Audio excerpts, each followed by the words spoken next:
it's crazy because that's something we all had to get up for. You know, it's different when we go into battle against somebody we don't know. You know what I mean? But we know Lamont. Lamont comes to the gym and spot. In fact, his last, I believe, 2 fights, we were all in there preparing for the last 2 fights. So I didn't get that phone call until late. I didn't know we were fighting Lamont. And when it came to pass, you know, it made you feel kind of funny because it's like family too. But I had to put that aside and look at its business, and that's what it is. I mean, it's gonna be love before and love after. How did the relationship with you and Gervonta take place? You know, being in his corner now, will you be in his corner come Saturday night? I will be in his corner. Here's the deal: we got a long history. Calvin called me years ago. Gervonta was a little boy, maybe 8, 9 years old. Brought him up to the gym, and we've all been together ever since. Times when you don't see us, myself, and maybe Patrice Harris with him, we still write his fight plans up and everything. So we've been together for a long time. Coach, can you just give us some clarification or understanding? Because the obvious question is, you know, is Calvin also going to be in that corner? And if not, why?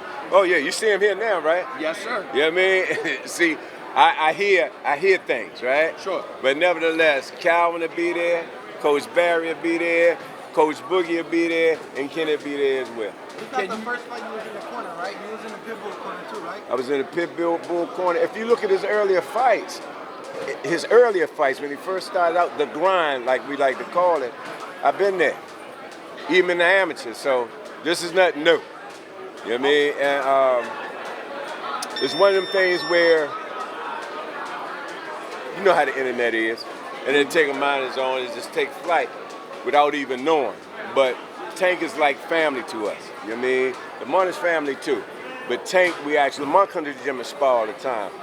Tank is one that we've been working with since the beginning. Barry, I know when the first press conference took place in New York, Gervonta said like he was gonna fight this fight and I believe another one and he was gonna retire.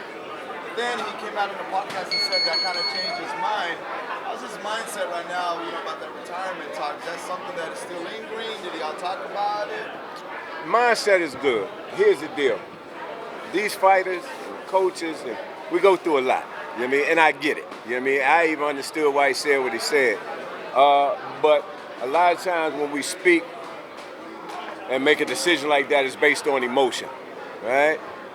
When you step back from it, you know what I mean, kind of get yourself together, you know, your way of thinking is different.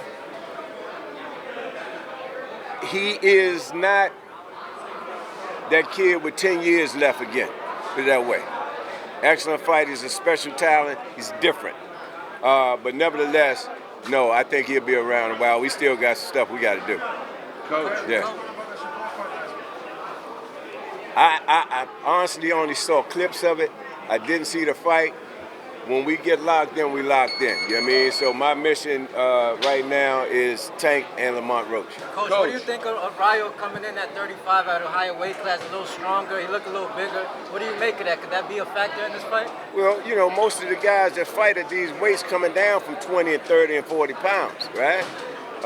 So, yes. Will he carry that power up there with him? That's a whole nother ball game. Me, I think yes. But nevertheless, most fighters that fight, very rarely do you see a fighter that fight 147, 135, that is that true weight. Most of them be middleweights coming down. Hey, Coach, I got a question for you. So, you know, obviously I heard what you just said. When y'all lock in, y'all lock in. But Tank has received flack for some opponent choices. Whether that's right or wrong is not my question. My question is for you. Who would you say is the opponent that would be an undeniable opponent for Tank that people cannot refute, that you would like to see him in the ring with? As a fan, sure. As a boxing fan, I like to see Inouye. You want to see Inouye come up and fight Tank? Yes, or we meet somewhere in the middle. Why? And the reason why, because he was named the monster for a reason. I'm a fan, but nevertheless, he's explosive, he's skillful, and I think it's somebody that will, you know, challenge what we do. But do you think that quiets that? Because if Tank fights Inouye, that's another fighter coming up. Would you not want to see him in there with some of the best fighters in his division right now, the champ? You do realize that Tank easily is not a real 140 or 135 pounder. Actually, he's a small guy. He's just explosive as hell. You know what I mean? And make him look bigger than what he is. But nevertheless, you know, he can make that weight. Who would you like for him to see? Me personally? Yes. I would like to see him fight one of the champs at 135. Keyshawn, Shakur, Loma. Loma I love. Again, based on skill. You know what I mean? Keyshawn, I'm cool with that too. I don't care. That's Gervonta. You feel me? So whatever, whoever, we confident in. Do you consider Nawa and Tank the top 2 most skilled fighters in the game today? And Nawa and Tank? Tank for sure. Nawa is definitely one of the top fighters, but if put it this way, if this is Mount Rushmore boxing, Canelo Alvarez, Tank, Terrence Crawford. 3 faces. If you had 3 faces. It's hard to bet against. I mean, I love Canelo, right? Bad man. Always have it. I was there when he fought Floyd, and he ain't lost since then, right? Terrence Crawford just a hard dude to bet against, man. You know what I mean?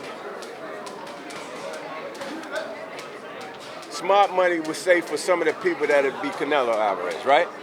It's hard for me to bet against Terrence Crawford, man. So, yeah. I noticed that Tank has been hanging out with another fighter, Scooter Davis. How has that helped Scooter so far in being around Tank? You know, come on. You know, it's just like, you know, when you see your hero and you get a chance. When Tank was young, we had Adrian at the time, Adrian Brawner. And of course, when he saw him, you know, and that took flight. And that story I told on that lead up to the fight, that was true. You know what I mean? And same thing like Adrian, he had somebody he looked up to, so that can help Scooter drastically. And he's a good fighter, great fighter, and he want to be where Tank is. You know what I mean? And he knows the steps to get there now, so that's what it is. Yeah. Any prediction, any final prediction for the fight? No, I won't do that. You know what I mean? I'm hoping for a good fight for the people. You know what I mean? Explosive fight. Now let me say this about Lamont Roach one more time. I heard some of the people trying to downplay what he is and what he can do. Kid can fight. I bear witness to that. And from where we from, we're used to this. We had to fight each other just to get out of the state, right? But make no mistake about it. They don't like to lose, we don't like to lose. It's gonna be a hell of a fight come Saturday. And I'm Kristal, Hart reporting from Gleason's Gym here in Brooklyn, New York. Hope you've enjoyed the show. Thanks for watching, and we'll see you at the fights.